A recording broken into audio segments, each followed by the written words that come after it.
講真，呢台冰箱得唔得？款式幾好係嘛？我覺得都算係比較唔錯噶啦。最緊要係有慳電喎，隻款又過得去喎，容量又夠大，真係容量又夠大，性價比又高，啊，價錢亦都唔貴嘅，2000蚊都唔使。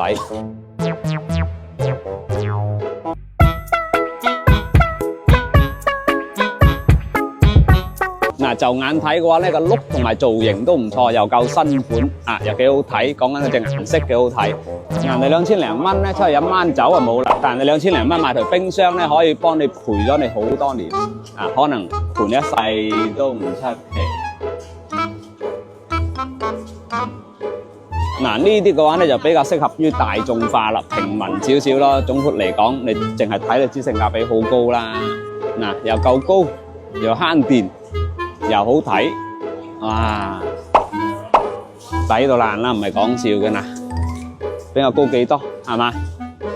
咩叫做性價比啊？性價比就係要平，平得嚟要夠靚，靚得嚟一定要夠正。若然型啊更加好。就好似依家咁多冰箱過緊嚟行緊過嚟，你夠膽講邊台冰箱你適合用一世咩？始終有啲嘢要用過先知啱唔啱用。咁講句真嘅，容聲呢個牌子嘅冰箱差咩？絕對唔差啦，適合於大眾化。咁講句真嘅，2000零蚊嘅預算，你可以買到風冷無霜，仲帶埋1級能效咁高配置嘅冰箱，真係好難揾得到嘅喎，啊，真係好難揾得到嘅喎。喉嚨有啲咳。